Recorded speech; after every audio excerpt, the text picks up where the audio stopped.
Let me guess, you from the town that I love best. Talk Memphis, I wish you would. Talk Memphis, you sound so good. Today we're going to do zip code versus zip code. So we're going to begin with 38127 and 38128, and then in the second segment we're going to get into 38133, 38134, and 38135, which are better known as Bartlett. So we're in North Memphis, north part of the county today. Yep.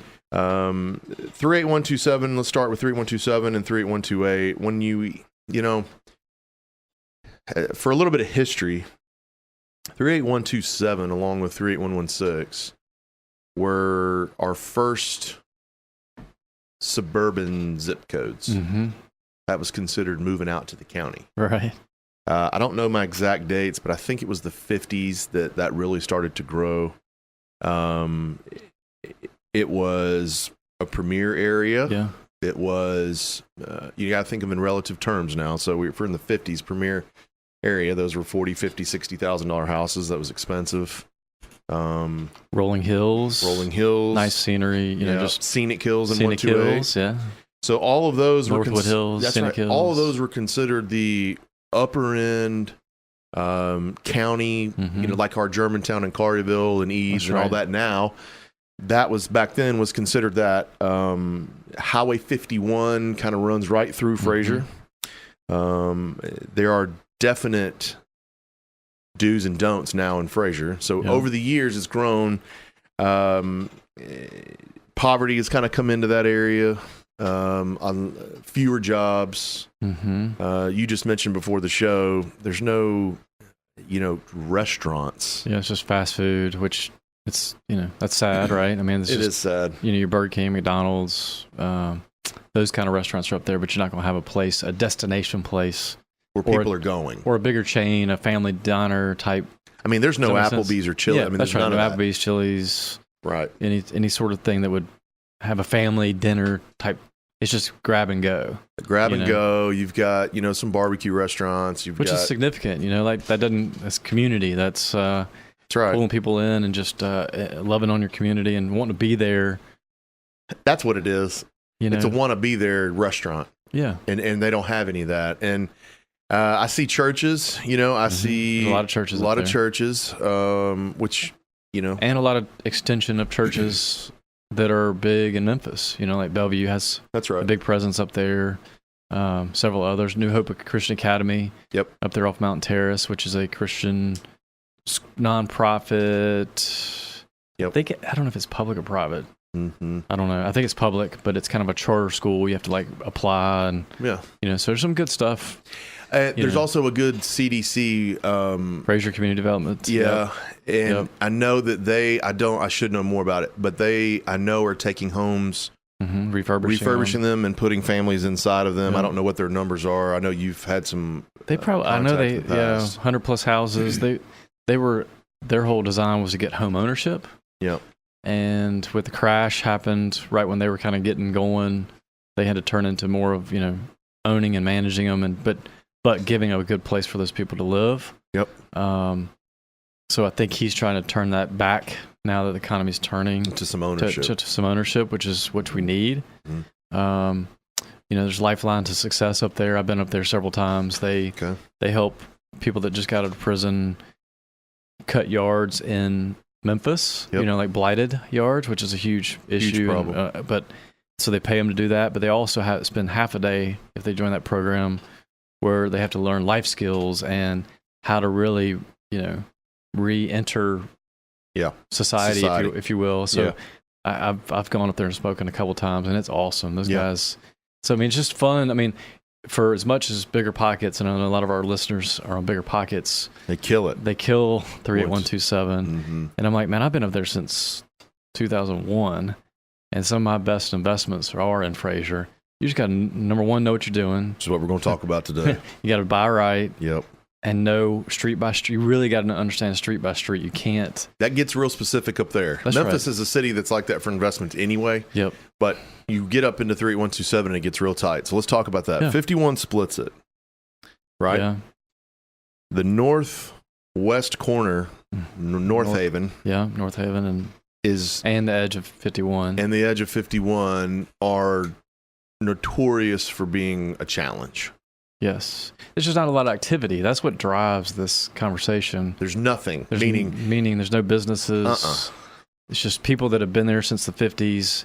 So you've had this migration of people moving away. So it's hard to fill, when people ask me about vacancies up there, I'll be like, I'm a 60+ day guy on that area. That's it. If you want, I can put somebody in there tomorrow. Yeah, but then they're going to be out. They're going to be out in 30 days, literally. So to vet that person properly, and then you're still taking a chance, unfortunately. It's just, you got to, I even caution local investors about it. Local investors have the ability to take on a challenge or take a little bit more risk because they're here. Yeah. They could remedy a problem much quicker than someone in California or wherever. Or go by the house every day if they want on the way home from work. If they wanted to, they go say hello to the tenant every day. That's right. No tenant. That's right. So that is something that they can do. I caution every investor, local, national, to get into that northwest corner, North Haven, right up in that area is a challenge for those reasons. There's not many jobs up there. It's just literally houses. There's no businesses. There's no development. There's no up and coming. Right. So to try to put somebody up there, they've really got to need and want a deal, and the people that need and want a deal are sometimes troubled tenants. From a standpoint of vacancy, leaving on you in the middle of the night, maintenance calls that come in, and then just wear and tear on the house. Yeah. What do you think about going over some of Wendy's awesome data? Yeah, so let's get, part of what we're bringing to you today is information from Wendy Greenlaw from Chandler Report. She is a great asset to us. She's a lot of help when we start trying to put this data together. So if you guys, go to chandlerreports.com, look at some of that information on there. It's a very low monthly cost. Yeah. And you can have access to all of this information. But Wendy Greenlaw from Chandler Report, she provided us with a whole lot of that. So number of home sales this year from January 1 to July 31st in Fraser, 38127, 606. That's amazing. I was amazed. I was shocked by that. That was the biggest number I was shocked by in this. Up 16% from 2017. So not only is, they're growing. From an investor standpoint, they're growing. Yeah. People are continuously buying up. Their average home sales price, $38,111. That's up 15%. Yep. So now I got to change my numbers. I've been saying 30, 35. Now I got to go to almost 35, 40. 38, 40. That's crazy. But number of bank sales is 57. I want you guys to remember that number because we're going to go over that here in a minute. Significant. Yep. Number of bank sales 57. Those are averaging still 33,354. Number of investor purchases 448. That's 74% of the sales in that entire zip code. 74%. So we always say we're a 50-50 city, for lack of better words. And that's 74%. Yeah, that's right.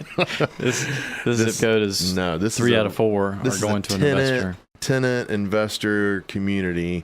Yep. Average tax appraisal $42,575. Foreclosures were 62. Yeah. Average foreclosure $35,000. So see, even the foreclosures are holding right where the average sales price is, and to me, that's because it's all investor sales. Those are cheaper anyway. Along with the bank sales. And I think you're seeing, so the average sales price, it's not that far off. Because the houses aren't taking as much work as they used to. No, that's right. That's right. We used to have a good steady stream of rehab income. Yeah. From stuff you sold that was just a complete gut job. That's right. And now it's more of cosmetic. Way better condition. And that might be, we have a friend that does, a friend of the company that does turnkey up there, and to the tune of 20 to 30 a month. That's right. So, he's been doing that for years. Thousands of homes he's redone. Right. Does a really good job. Terry Kerr is his name. Yeah. We'll give him a little shout out. So, good job for him. And we're sitting here saying be very careful. Yeah. But there's 606 sales this year in there. So there's been 606 occasions where investors thought that this was going to work, or at least 75% of that. So what's your favorite in that area? Do you have a favorite? I've got 1, 2, I got 3-ish areas. I think Mountain Terrace holds pretty good. Mountain Terrace, yeah. Mountain Terrace and Whitney to Fraser Boulevard, that whole pocket right there. That holds has always pretty been good. solid for me. I've owned there since 2004. In that pocket? Yep, 14 years. I had 3 duplexes. And they're still running and gunning. Yep, yeah, they're doing awesome. So that I have two out of the 6 tenants still there from 2004. Since 2004. God, they bought that house 4 times. They bought me. Yeah, I think I've told that story before, but one of the ladies asked me for carpet about 2 years ago. I said, I'll be right there. You do it yourself. Yeah, that's right. I said, what color do you want? You pick it. Because she'd been there since 87. Dang, paying rent every month since 87. Yep. Yeah, go get her some new carpet, Got her some carpet, and I hadn't heard a word from her since. So that's a win. But that's a win. But Spring Hill area. That's good. Going to the north of Whitney. Okay. I love that little pocket. You go down a hill, and you got this big... When you're saying pockets, you mean 3 or 4 blocks? 5. Bigger than that, and that specific Spring Hill, okay. Scenic Hill, same Scenic thing. Does that bleed into 38128? Starts to, yeah. Mm-hmm. And then, those are probably my 3. So I guess I'll sum up 38127. It's hard to say nobody's buying up there because they are. They are, right? What I'd be real cautious on is just what you buy and who you buy it from. Especially if you're listening to this on a national, platform somehow, Facebook or whatever, and you're not local. Just be real cautious of 38127. There are some stories Dan's told you that will work.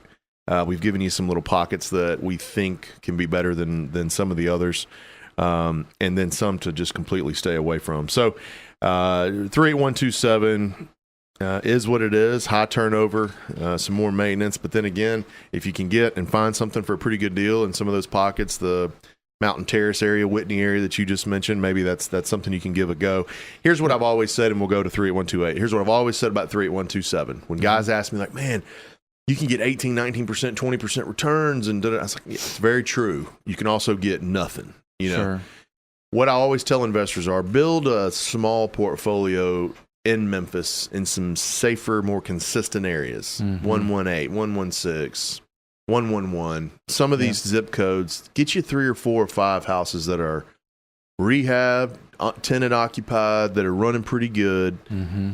And then if you want to take your overall numbers and improve them a little bit, go buy you one of these $30,000 houses that rents for $650 or $700. Don't make it your first one. Don't make it your first one, because if it goes bad, that could sour you on the whole deal, and you might be buying bonds and stocks and things like that. So don't take that big a chance at first. Run the numbers. Run your business and get something established. And then if you want to go up there and buy one, okay, great. You might find a pocket like you found where you can get 2 or 3.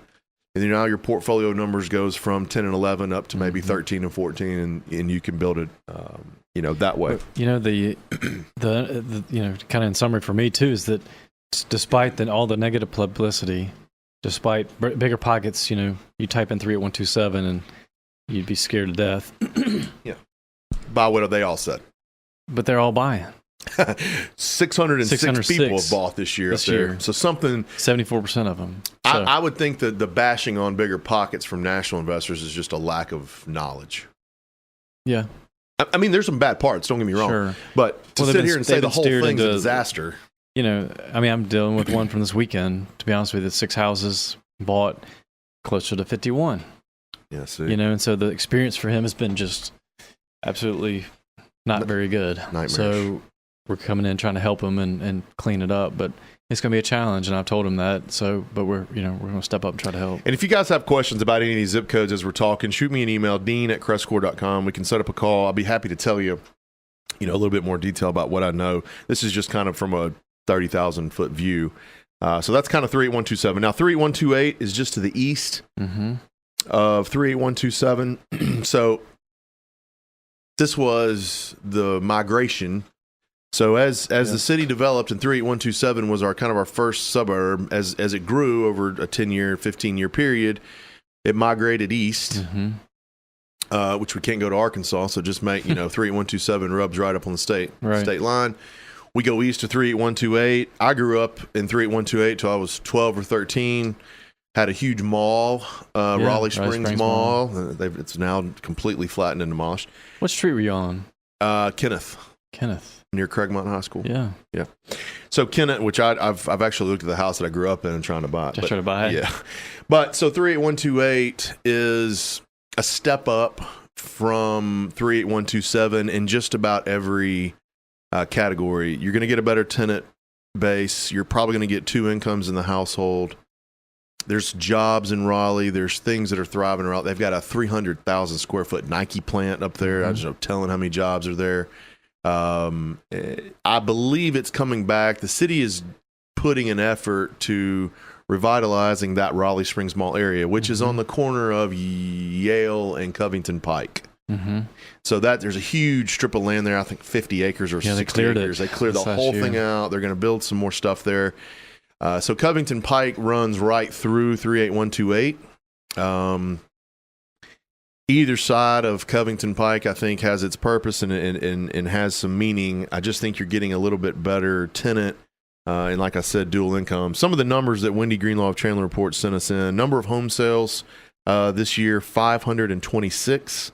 That's up 7% from 2017. We've got an average home sales price of $68,363. That's up 11% from 2017. Number of bank sales this year is 46. Those average $68,363. That's the same thing as the average sales price. Number of investor purchases are 348. So that's over half. So even in 38128, over half of the sales are or investor purchases. Which matches, actually it's higher, but it's not quite as high from percentage standpoint as Fraser is. So that's kind of why I'm saying it's a little bit better. You got a little bit more or more homeowners, a little bit better pride of community, pride of ownership in the area. Average tax appraised value $61,000. They had 47 foreclosures this year. And those foreclosure sales prices were just under $60,000. So in the two zip codes there, we've had 109 foreclosures this year, which is low. It's really low. So the foreclosures are not happening, but the investor sales are. That's driving up the sales prices. To me, Raleigh, that's 38128, does have a little bit more potential. Now, here's one thing I'll caution you on Raleigh. You can buy a 30,000 rental, yeah, and you can buy an 80. That's right. And sometimes they bleed into each other. So you'll have a guy telling you of maybe not quite the extreme that a 30 is worth an 80, but you'll get somebody where something's worth 50 and they're trying to tell you it's worth 80. So what I would be careful there too. Also, how you source your properties in Raleigh. Just make sure that where you're getting them is a trustworthy source. They've got some information that can show you what the value is. Turnkey providers are up in Raleigh in some areas.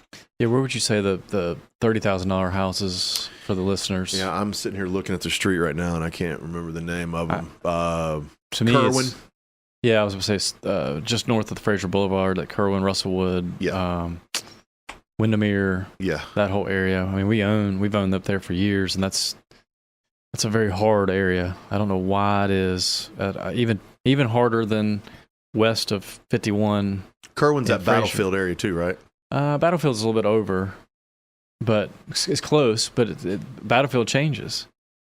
Yeah, Battlefield. So I owned one on Battlefield and had to move it, but it's like something divides it right there in that neighborhood. There's a big street right there. There's just people in there and there's in that certain area that feed off each other of just doing the wrong thing. And Battlefield was a good number. That's right. I just got 2 bad tenants in a row and couldn't stand it anymore. But the rent was $850. The house was good. It was brick. That's another thing you do get in Raleigh that you don't get as much of in Fraser. Brick homes. Mm-hmm. You get way more brick. I don't know why. Yeah, well, you can explain why. It's when times changed and the materials changed, and so did the neighborhood. So they went from siding in Fraser to brick homes in Raleigh.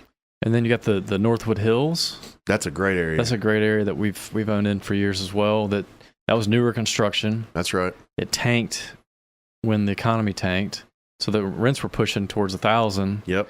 They went down to 750, 800, and now they're slowly climbing back up. That's probably right. in the 900s, and because last time I looked, we were behind in our and what the rents were. Other people getting beside us, but I believe that's only county tax right there. Yeah, there's parts of that there's are only parts county. of that get into the county. So like that even makes that investment look even I've got better. some savvy investors that's all they look for. Just the county. Mhm. Don't get out the half Those the taxes. Saves you some, not a ton. Yep. So, all right, that's 38127 and 38128. Northern part of Memphis, we kind of dove into that, gave you some goods and bads of both. How do you think? Let me ask you a quick question. Yeah. There's not as much. I mean, it's kind of the same thing. There's not a lot of stores. A lot of. There's more though. Is that what it is? There's more than just Rob. enough? There's more than Fraser. There's not a ton, Yeah. but that Covington Pike Road is going to help Raleigh survive.